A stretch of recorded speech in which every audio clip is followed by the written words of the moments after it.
విశ్వకర్మ కౌశల్ యోజన పథకం కింద నమోదు చేసుకున్న స్వర్ణకారులకు ముతుకూరులో యాక్సిస్ బ్యాంక్ మిద్దె పైన రెండో భవనంలో ఎంఎస్ఎం వారి ఆధ్వర్యంలో ట్రైనింగ్ ఇస్తున్నారని విశ్వకర్మ కౌశల్ యోజన పథకం కొరకు నమోదు చేసుకున్న స్వర్ణకారులు ఆ సెంటర్ కు వెళ్లి ట్రైనింగ్ తీసుకోవాల్సిందిగా ఓబీసీ మోర్చా విశ్వకర్మ కౌశల్ యోజన సెల్ నెల్లూరు జిల్లా కన్వీనర్ మరియు స్వర్ణకారుల పరిరక్షణ సమితి వ్యవస్థాపక అధ్యక్షులు ఆర్కట కుమార్ సూచించారు. ట్రైనింగ్ అనంతరం 15,000 రూపాయల విలువ చేసే స్వర్ణవతి పరికరాలను అందజేస్తారని అన్నారు.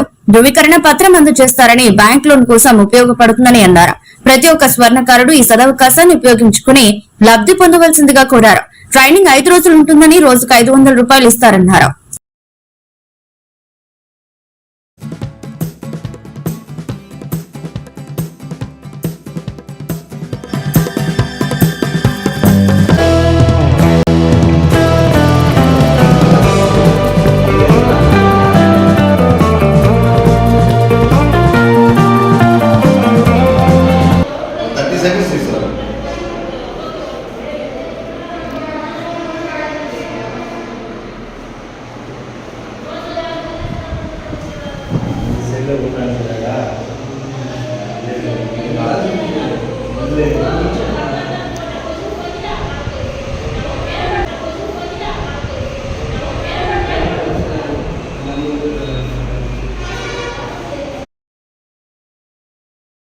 మరెన్నో వీడియోల కోసం మా ఛానల్ ని సబ్స్క్రైబ్ చేసుకుని పక్కనే ఉన్న బెల్ ఐకాన్ ని క్లిక్ చేసి యాక్టివేట్ చేసుకోండి.